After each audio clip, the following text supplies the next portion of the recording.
亲爱的朋友们，欢迎来到微光夜读。赵静瑜有个不好惹的大姐，我结婚2年才有机会见上她一面，可她进了娘家门就是一坐，什么也不干。公公婆婆年纪大了，也不好让他们操劳。我作为赵家的媳妇，只好一个人负责全家的年夜饭。大姑姐打量着我，视线落在我平坦的小腹上，嘲讽：弟妹这都进门2年了，肚子还没动静，怎么有脸上桌呢？我刚要反驳，就见她转头对着婆婆说：对了妈，你没生儿子，你也不能上桌吧。接下来开始我们本期故事，记得点击订阅并开启小铃铛。大姑姐的话刚说完，婆婆顿时脸色铁青，我一时不知道大姑姐是什么意思，婆婆又为什么如此生气，好像被人戳中什么心事。大姑姐却好像没看见一样，把桌上的鸡腿夹到自己碗里，旁若无人地啃起来。婆婆见状，瞪了大姑姐一眼，这么多年，我们好不容易让你进家门，你消停点。之后，婆婆立马把另一条鸡腿放进我老公赵静宇碗里。至于我，刚把做好的菜从厨房里端出来，都还没歇脚，他们一家人已经吃了起来，完全不顾我还没上桌。我围着桌子看了看，竟然没找见多余的凳子。虽然已经极力忍耐，可心里还是十分委屈。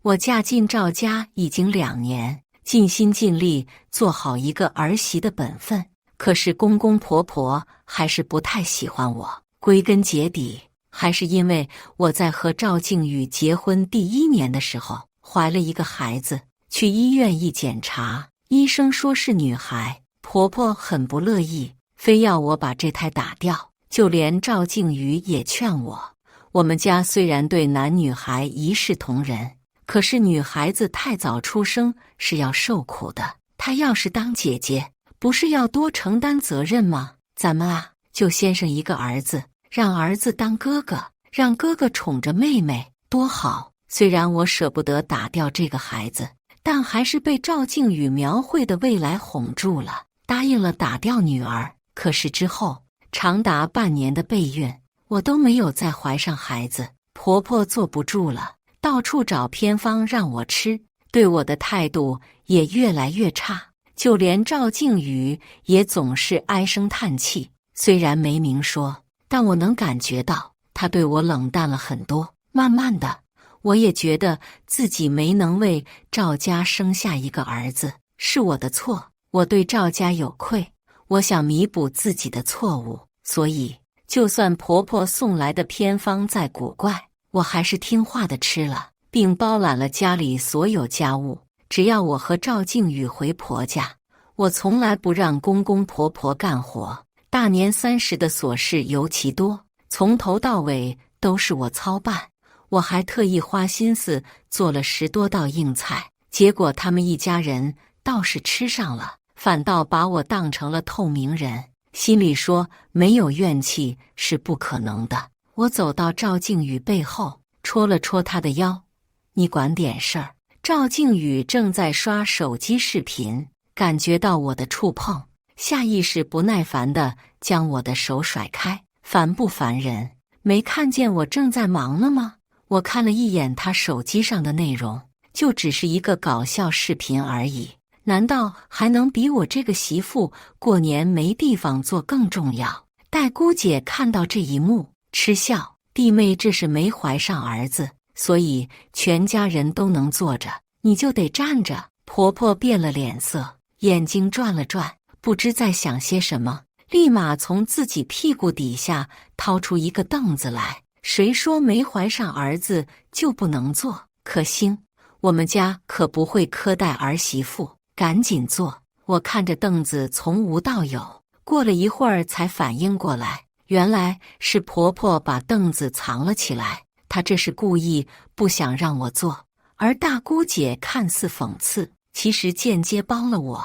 赵静宇听到大姑姐说我，终于从手机里抬起头，不悦地呵斥大姑姐：姐，你怎么说出这种话的？可欣是我老婆，你说不让她做就不让她做，凭什么？赵靖宇还夹了一筷子芹菜给我，看似是站在我这边维护我。可欣，别理他，我姐她就会看人下菜碟。赵家是我这个儿子说了算，我绝不可能让人欺负了你去。我心里终于有了一丝慰藉，虽然嫁过来受了一些委屈，可至少我的老公是站在我这边的，也十分爱我，不枉费我和爸妈据理力争。明知道赵家家境不如我家，还是非要嫁进来。可我心中的感动还没有停留一秒，视线落在赵靖宇一直给我夹的芹菜上。我抬头拽了拽他的胳膊，提醒他：“你忘了我最不爱吃的就是芹菜吗？”虽然声音小，可还是被婆婆听见了。婆婆撇了撇嘴，咂摸着炖好的鱼肉，用眼睛瞥我。我说：“可欣，备孕可是不能挑食的，芹菜多有营养，你吃了对我未来大孙子好。”赵靖宇也点头：“是啊，可欣，偶尔吃一两回没事的。”我不知该如何反驳，只能被迫吃了2口芹菜。当我伸出筷子想加点鱼肉吃时，婆婆立马把盘子端走，并用自己的筷子将盘里的鱼肉捣得粉碎。我看着那盘被毁得稀巴烂的鱼肉，顿时没了食欲，忍不住抱怨：“妈，你把鱼肉捣成这样，谁还吃啊？”婆婆立即对我横眉冷对：“咋了？你嫌我脏？嫌我脏你就别吃。”她把盘子里的鱼肉分给了公公和赵靖宇，最后剩下的那些拨进自己碗里。见我眼巴巴望着，却又不敢动手，她眼里流露出得意的神色。桌子上剩下的肉菜，她也是如法炮制，那急切的样子，生怕我抢了她的肉吃。可是桌上这些鸡鸭鱼肉全都是我花钱买的，带来的啊！我咬了咬唇，把苦咽进肚子里，不由得想起还没跟赵靖宇结婚前，我第一次来赵家，赵靖宇就明确说过我有洁癖，让婆婆照顾着点。当时婆婆也是满口答应，说一定会把我当作亲生女儿对待。可现在别说照顾我的洁癖，大过年的，她居然连一点肉腥都不留给我，这就是我的好婆婆。公公是第一个吃饱饭的，他边拿牙签剔着牙，边吩咐婆婆：“刚吃了太多肉，有点腻，去给我切点水果。”婆婆没有动弹，而是把视线转向我：“可欣，有没有点眼力劲儿？没听见你公公说要吃水果，还不快去切？我还吃着饭呢。”就说我吃完这口饭就去。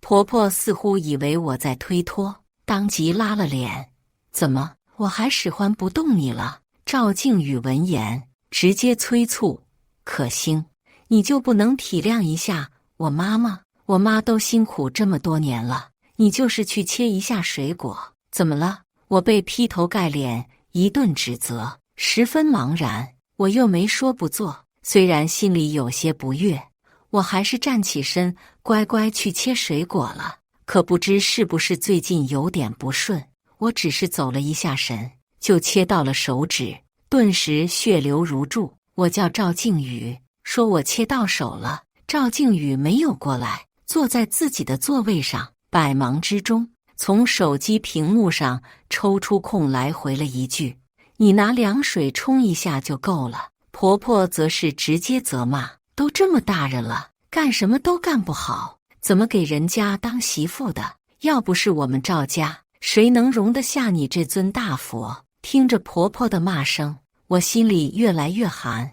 这2年我的付出，他们是看不见吗？怎么还是这么说我？爸妈从小教导我要善良，得饶人处且饶人，用真心换真心。可我越努力做好一个媳妇的本分，越觉得自己总是受到刁难。我这么顺从听话，真的是对的吗？我用水龙头冲了冲伤口，端着水果出去时，没有人关心我一句。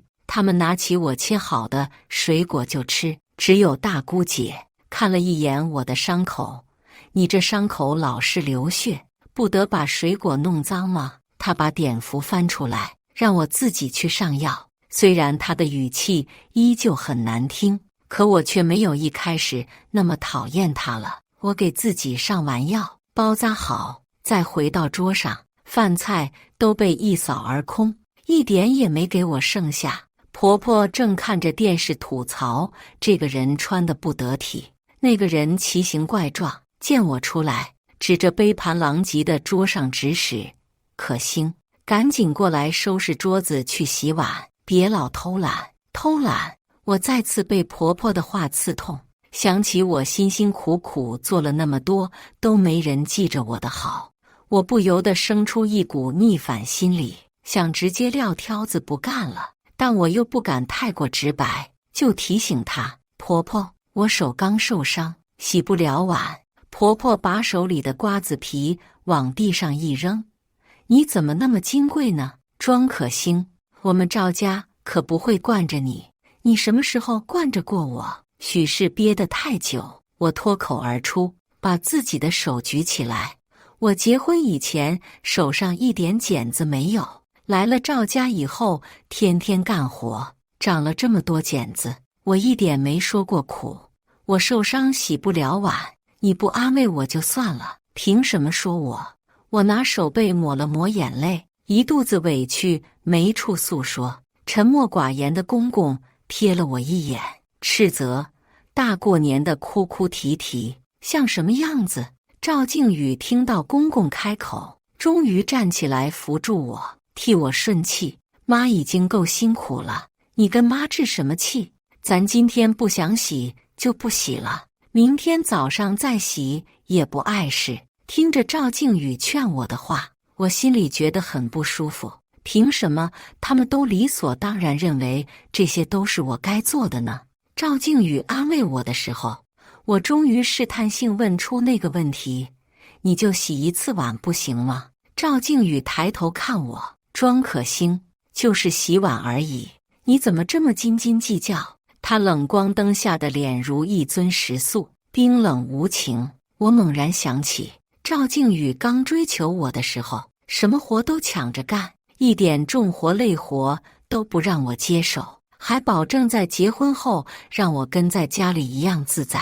可现在的场景早已和当初背道而驰。戴姑姐嗑着瓜子，笑道：你们赵家不仅老的懒，小的赖，娶个媳妇还是怂包。我看手伤了不是什么大事，他没替赵家生儿子，别说洗碗做饭，就连屋子都没资格睡，直接睡厨房里得了。连大姑姐也落井下石，他们赵家人今天合起伙来欺负我，我实在忍无可忍。婆婆看我孤零零站着，还笑着勾起唇角，凑到赵靖宇身边，故意大声问：靖宇啊，前2天像的那小姑娘咋样？胸大屁股大，一看就好生养，保准给咱老赵家生个儿子。听到婆婆的话，我心里一咯噔，赵靖宇居然背着我去跟别人相亲。赵靖宇下意识扫了我一眼：可兴，你别听妈瞎说。我死死盯着他：那你去了吗？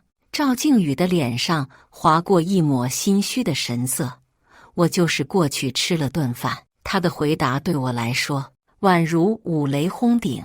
赵靖宇还在辩解：那女的一张口就要20万彩礼，她一个28岁的大龄剩女，长得那么丑，哪有可兴你好？婆婆却不依不饶，继续加大音量：那妈多给你找几个漂亮能生的，咱让那小姑娘未婚先孕，这样就不用出彩礼了。说着，她白了我一眼，故意贬低我。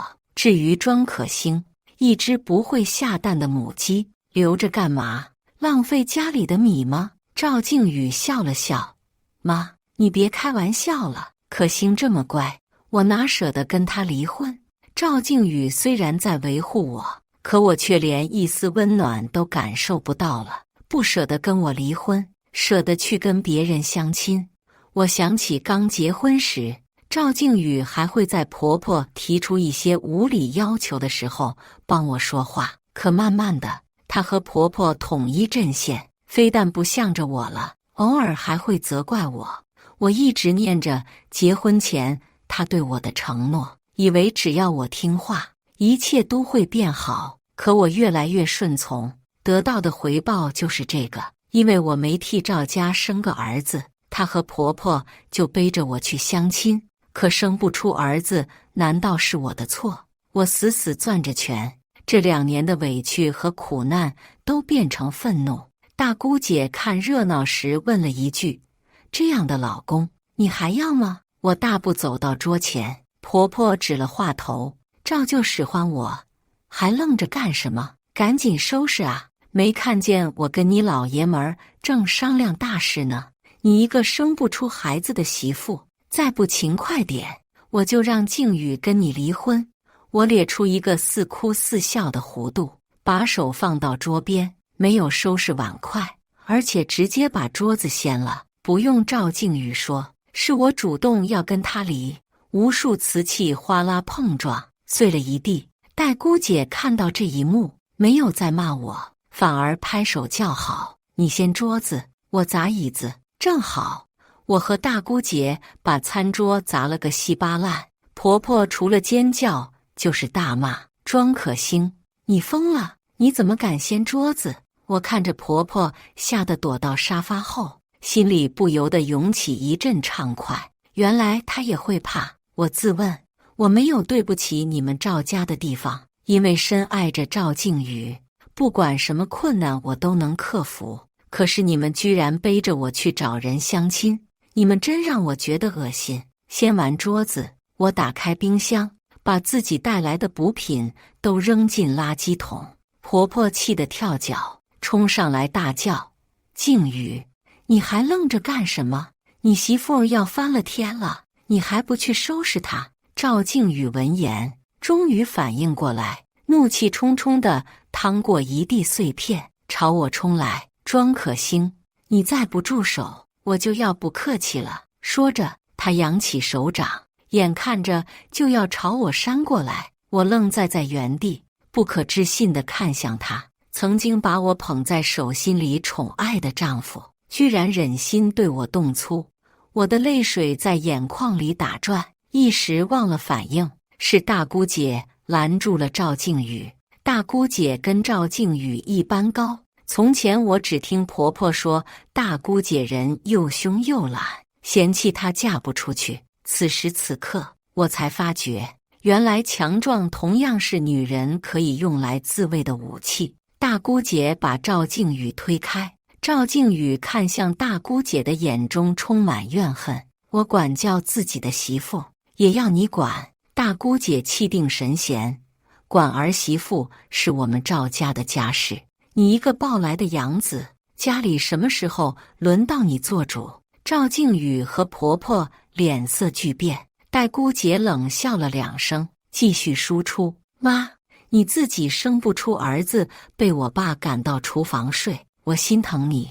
你们把赵静宇从别人家抱来当自己儿子养，我也什么都没说。只要你们高兴，只要你们能好好过日子，就算看到你们把我的房间分给赵静宇，我也没有反对。可你们凭什么为了赵静宇撕掉我的大学录取通知书，让我上不了学，辍学去打工？要不是我自己找到学校，求爷爷告奶奶，我就白白被你们葬送了前途。家里明明有钱，买得起2套房子，你们却把这2套房子都记在赵静宇名下，我上学却1分钱都不掏，凭什么啊？就因为我是女孩，他赵静宇是男的，你们就这么区别对待吗？听到大姑姐声嘶力竭的控诉，我有些惊讶。原来赵静宇竟不是婆婆亲生的，那公公婆婆还都把家底掏给赵静宇了。家里有个男孩就这么受宠吗？我还没来得及细想，婆婆迎头就甩了大姑姐一巴掌：“家里的一切都是静宇的，你别想抢，你给我滚！我们赵家不欢迎你！”大姑姐的脸被打歪了，脸上的巴掌印清晰可见。他啐了一口血沫子，咧嘴说：“你不给我房子，我就赖在这不走了。”公公震怒，抬脚狠狠踹了大姑姐一脚。靖宇是我儿子，能给我养老送终，你一个丫头片子算什么东西？还敢要房子？房子是靖宇的，你想要？做梦！大姑姐是赵家亲生的女儿，可似乎没有一个人站在她那边，鬼使神差的。我上前扶起大姑姐，姐，只要我们自己足够坚定，没有人可以打倒我们。大姑姐看着我，一脸欣慰地点点头。你说的对。此时此刻，我终于完全跟大姑姐站在了同一阵线上，一致对外。她将手放在我的手背上，动作虽然很轻，却给了我很大的力量。我扭过头，正色厉声：“今天这婚我离定了。”婆婆脸都气歪了，指着我咿咿呀呀半天。赵靖宇一脸愁苦：“我绝不同意离婚。”她叹了口气，仿佛妥协般看着我：“我答应你不去相亲了，还不行吗？”这话说的，为了我不去相亲，难道是我阻碍了他寻找幸福的脚步吗？听到他的话，我终于认清他到底是个什么样的人。他以前对我的一切好都是伪装，既然如此，我也不再留恋，目光坚定地看向他：“赵靖宇，我不愿意再跟你过下去了。如果你不答应离婚，我就直接去法院起诉你。”赵靖宇愣住了，随即他脸上的哀求消失，取而代之的是暴怒。庄可欣，你到底在闹什么？我摇了摇头，不是我在闹，只是我彻底对你失望了而已。赵靖宇似乎并没听懂我的话，上来就要拽我。大姑姐被公公那一脚伤到了骨头，疼得龇牙咧嘴，现在连站起来都费劲，却还是挡在我身前，抬脚狠狠踹了赵靖宇一脚。看到公公婆婆蠢蠢欲动，她说话中气十足：“你们要是敢帮忙，我连你们也不会手软。”婆婆被大姑姐气惯了，仍然可以和大姑姐对骂，可公公就不同了。他在大后方运筹帷幄，在家里拥有最高的地位，从没有人敢这么跟他说话。所以公公随手扔起个东西就朝大姑姐砸去，那是一个烟灰缸，砸在大姑姐头上，额头立刻出了血。我惊呼一声，立即就要带大姑姐去医院。大姑姐却从地上拾起烟灰缸，朝着公公的方向狠狠砸过去。虽然没有砸中，可公公却吓了一跳，他简直不敢相信大姑姐做了什么，用一双黑黢黢的眼睛死死瞪着大姑姐。大姑姐毫不畏惧地瞪回去：“你们等着，不给我分房子，我绝对不会让你们好过。”说完，大姑姐拉着我就走，不顾身后的惊呼声，我们下了楼，直奔医院。在医院包扎好，大姑姐带我回了她的家。她不知从哪拿出不少酒，笑着说：“今天咱们好好喝一顿，也算庆祝你荣获新生了。”我看着那些酒瓶，一时有些感慨。结婚以后，我都不知道有多久没喝过酒了。大姑姐举杯，那今天咱们就一醉方休。我和大姑姐越喝越上头，直接醉得不省人事。等第二天醒来，已经快晌午。我拿起手机一瞧，才看到赵靖宇的上百个未接来电。后来他打不通我的电话，转而给我发消息：“庄可欣，看看你跟大姐干的好事儿，都把爸气进医院了，你们跑哪鬼混去了？赶紧回家来照顾爸。”我这才知道，原来昨天我跟大姑姐走后，公公一口气没上来，倒在地上当场中风。我心里生出几分愧疚。待姑姐醒来，直接打了个电话了解事情原委。挂断电话，她冲我冷笑道：“赵靖宇可真是爸的亲儿子，本来即使把爸送进医院不会有什么事，可他偏偏嫌救护车太贵，不愿意叫救护车来，这才耽误了救治爸的最佳时机。现在人倒是就回来了，就是瘫痪在床，生活不能自理。听到昨夜发生的事，我心里惊异非常，不明白赵静瑜怎么能这么狠心。虽然公婆不是他的亲生父母，好歹也养了他20多年，还把家里的财产都留给了他，他就是这么报答自己父母的。我收起心里不该有的愧疚，只觉得他们都是自作自受，就算没有我们，他们的下场也不会好到哪里去。我和大姑姐商量一番，最终还是决定去医院看看。谁知到了医院，一问护士，护士看我们的眼神立刻奇怪了起来。你们就是昨天晚上那户不愿意付救护车钱的家属吗？大姑姐和我愣住，怎么？难道车钱到现在还没付？护士点了点头。要不是我们看那老大爷实在可怜，先把人拉来医院，照他儿子那个拖延劲儿，说不定能直接把大爷拖死。我和大姑姐直奔病房。病房里，公公躺在一张病床上，身上插着管子，婆婆正在忙前忙后，而赵静瑜躺在另一张病床上。别说花钱请个护工了，就连伸手帮婆婆照顾一下公公都不愿意。赵静瑜瞥见大姑姐，恬不知耻地说：“姐，昨天爸生病，叫救护车花了不少钱，你记得把救护车钱结一下。”大姑姐当即反驳：“爸妈给了你2栋房子，一栋正在出租，光收租也能收不少钱。你现在说你没钱给爸叫救护车，你到底是没钱，还是舍不得花钱？”赵静宇皱眉：“医院是治病救人的地方，开救护车凭什么要收钱？他们这是不合理收费，我才不给。”看着赵静宇这副自私自利的模样，我只觉得可笑。这就是公婆死活要养的儿子，这就是他们认为会给他们养老送终的儿子。看到我和大姑姐到场，婆婆的眼睛一下子冒出金光，她把手里用来擦洗公公身体的毛巾扔给我们：“你们来了，正好，赶紧伺候你公公翻身，给他接个尿盆。”大姑姐直接把毛巾甩到地上，指着躺在病床上刷手机的赵静宇：“你们的儿子好好在那躺着呢，你怎么不叫他伺候你们？怎么，你觉得我心疼你，就活该被你欺负吗？”婆婆擦了擦脸上的汗，一脸不高兴：“你是我生的女儿，照顾我们不是应该的吗？”大姑姐脸上满是被伤过的寒心。她似乎已经对公婆不抱任何希望了。以前我照顾你，是以为你们爱我，我才愿意付出。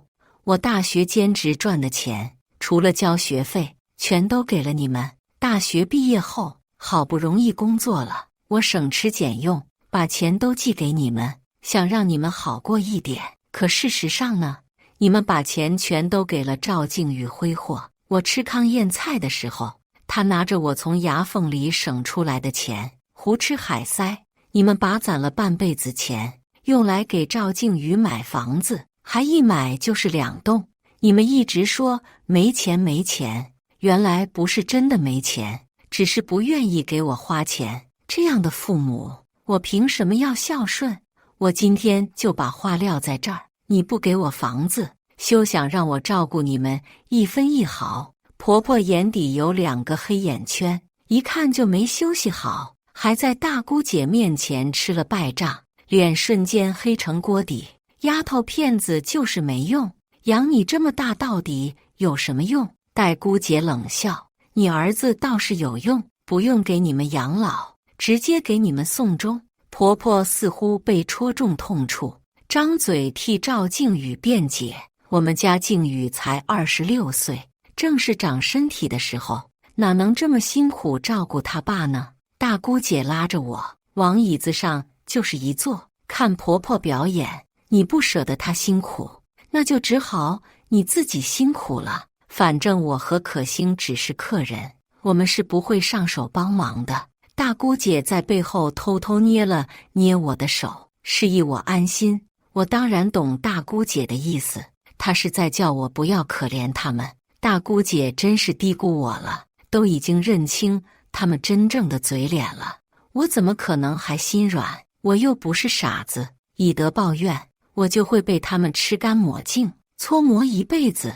婆婆看着我们一副闲得没事的样子就不爽，将枪口对准我。可星，你是我们赵家的儿媳妇，这些活你必须得干。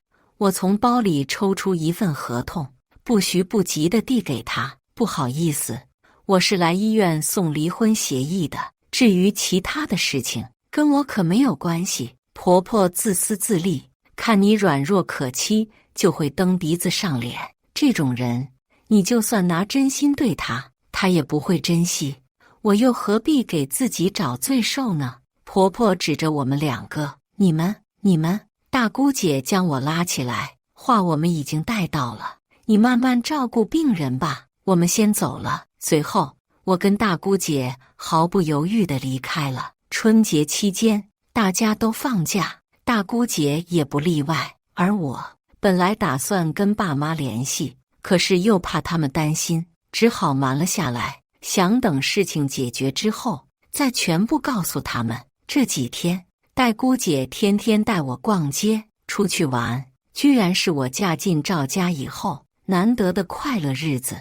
只是我和大姑姐快乐了，婆婆就不太快乐。1周后，婆婆主动给大姑姐发了消息，我们愿意分给你一套房子，你赶紧来医院把住院费给你爸交了吧。大姑姐花钱找了律师做公证，要让公公立遗嘱。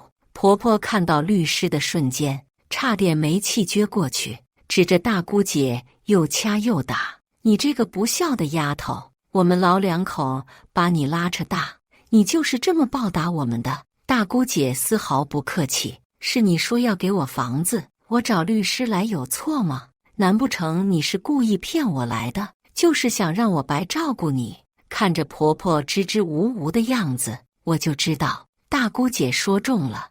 我和大姑姐对视一眼，心里了然，既然婆婆这么没诚意，姐，咱们还是走吧。闻言，婆婆顿时哀嚎，大美，你不能走啊，你不给你爸交住院费，他就要被医院赶出去了。大姑姐直接反问，你们不是有儿子吗？我这个丫头待遇比不上他，出钱出力也不该找我。婆婆瘫在地上鬼哭狼嚎，吸引来不少人围观。可不知怎么回事，居然没有一个人上前帮忙，全在对着婆婆指指点点。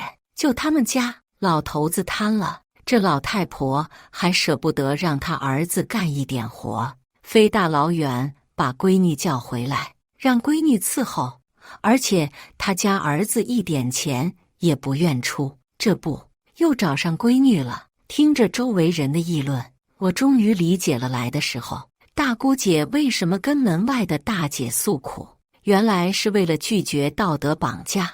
婆婆再没皮没脸的人，此时也骚得慌，大姑姐才不管她，拉着我就走。眼看着我们如此决绝，婆婆终于妥协了，我们给你房子，我们的钱都给静宇买房子了，你要是不管，你爸就要被护士扔到大街上去了。大美啊，你快救救你爸爸！我和大姑姐回头，看到瘫在床上的公公漏尿了，而婆婆才刚替他擦完身体，没日没夜地照顾病人，终于让婆婆向现实妥协。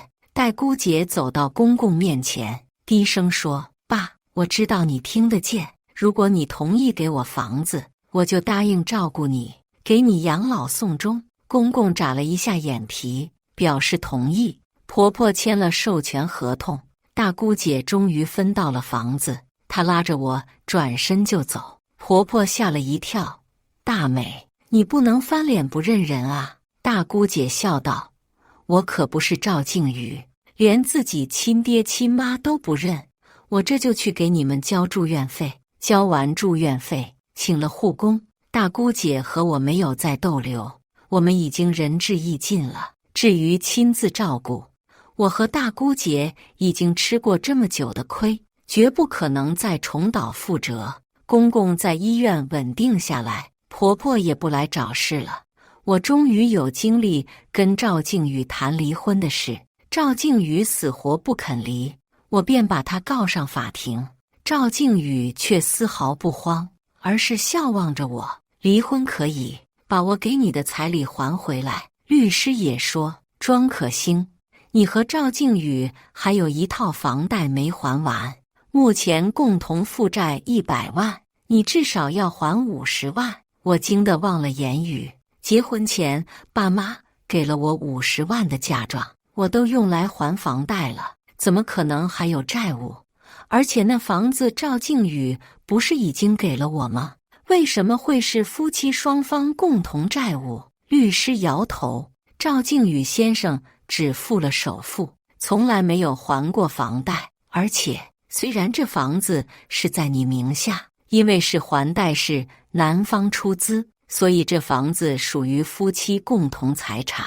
当时赵靖宇主动要把房子过户到我名下，还要帮我出首付，所以我主动承担装修费用，还把身上的钱都给了他。没想到他压根没还房贷，而是把钱昧下了，现在居然还要我再还一次房贷。我只觉得天塌了，直接气晕过去。再次醒来，爸妈围坐在我床前。赵靖宇真是欺人太甚，这官司我们必须打。爸妈没有说我一句，而是坚定地支持我，还花钱请了当地最好的律师。律师抓住赵靖宇出去相亲这一点，指责赵靖宇劈腿。法官最后判定我们离婚，但关于房子还是一直在扯皮。赵靖宇就是个老赖，他才不出钱。我不想一直僵持下去，爸妈替我还完了剩余的所有房贷，这栋房子终于完全属于我了。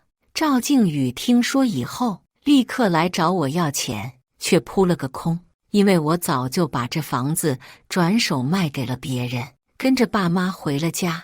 赵靖宇本来有2栋房子，现在什么都没了。我知道，如果没有爸妈，我根本不可能全虚全已的回来。至于被赵靖宇坑走的钱，多半是要不回来了，只能吃个教训。经此一役，爸妈再也不催我结婚了，甚至提前立了遗嘱，要把财产都留给我和我未来的孩子。如果没有孩子，就把钱捐给慈善组织，绝不叫男人坑了去，白打水漂。我回到家休生养息时，大姑姐找上了我：你要不要当我的合伙人，跟我一起创业？大姑姐做了3年的带货主播，粉丝已经超过10万。现在她离开了之前的公司，想要自己开工作室，但是她能拿出来的资金有限，所以来找我合伙。她还带我去看了公司运营，让我放心。其实我知道，大姑姐根本不缺我这几十万，她只是想给我一个重新再来的机会。我和爸妈商量了一下，决定把卖房子的钱都投进去。我也正式参与到大姑姐工作室的运营中。大姑姐的公司其实已经成型，主要产品在美妆这一块，我只需要负责一些细节落实，拉客户。我自认为我做的一般，可大姑姐总是夸我能干。你结婚伺候赵靖宇真是屈才了，以后咱们自己赚钱，叫那些渣男都滚。我笑看着意气风发的大姑姐，只觉得这样的日子似乎也不错。带姑姐卖货，始终坚持诚信第一，顾客至上，但又有自己的一套方式，不至于吃亏。不知不觉，公司的回头客越来越多，我投进去的钱不仅返了回来，还净赚50万。接下来，大姑姐准备搞产品研发，她从来不会止步不前，而我也被她影响，变得越来越有干劲儿。和以前只知道闷头干活的我简直判若两人。爸妈特别感谢大姑姐带我走出阴霾，当场认下大姑姐做干女儿，逢年过节都要把她叫过来，跟我们一起过。慢慢的，我们也亲如姐妹。护肤产品研发很成功，公司越做越大，越做越强，还开了不少分店。我作为副总裁，偶尔会到分店视察，没想到会在分店遇到赵靖宇。他看起来比以前憔悴，穿的也旧，我第一眼竟没有认出他来。他挽着一个女孩子进店挑选，女孩选了几样平价美妆。赵靖宇黑了脸，对女孩说教：就这么一点东西就要上百，他们店坑钱，你也要被宰吗？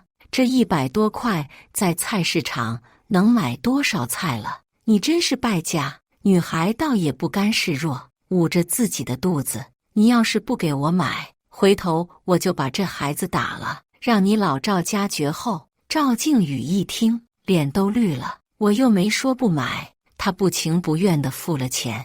带着女孩子出门时，抬头看到了我，他第一眼似乎也没认出是我，只是惊艳得移不开眼。好久之后，他身边的女孩把他掐疼，他才回过神，试探性叫了一遍我的名字：可心，是你吗？我没有回答，冷冷扫了他一眼，走进店里。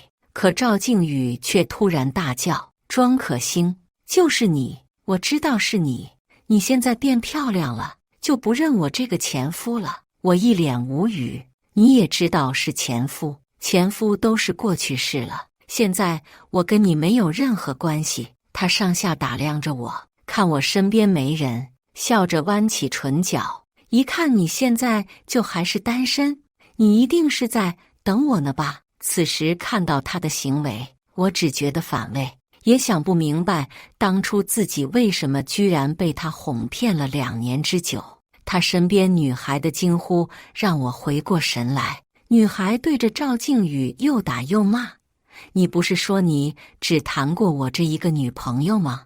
你怎么又冒出一个前妻来？赵靖宇用甜言蜜语哄着她，看着女孩眼眶通红，将赵靖宇视为爱情的娇憨模样。我忽然明白了，虽然我舍不得打掉这个孩子，但还是被赵靖宇描绘的未来哄住了，答应了打掉女儿。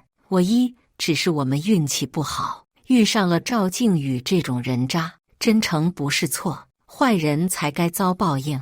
10几岁、20出头的女孩最是爱情至上，甚至不惜未婚先孕。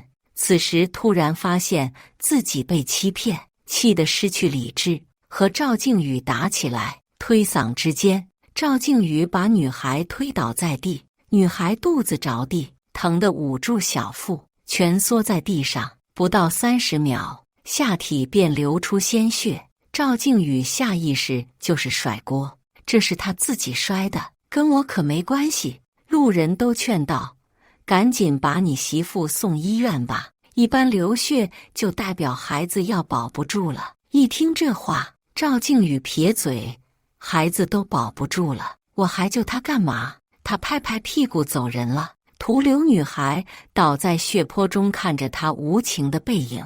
我立刻叫了救护车，把女孩送去医院。孩子没保住，大人保住了，也算幸事。女孩醒来，狠狠哭了一场，说自己会赚钱把医药费还我。我摇摇头，说不用了，只要你能站起来，好好生活就够了。女孩病好之后，告赵靖宇蓄意伤人，因为赵靖宇还没跟女孩领结婚证，俩人不算夫妻，伤人罪成立，赵靖宇锒铛入狱。我将这件事告诉了大姑姐，说完，我与她相视而笑，一切尽在不言中。我也终于懂得，女人永远要自己强大，才能真正立足当下。感谢大家的观看，本期故事精彩吗？欢迎大家在下方评论区吐槽。如果你喜欢这类故事，记得点击订阅微光夜读，并分享给更多的人，这会对我帮助很大。再次感谢大家的观看。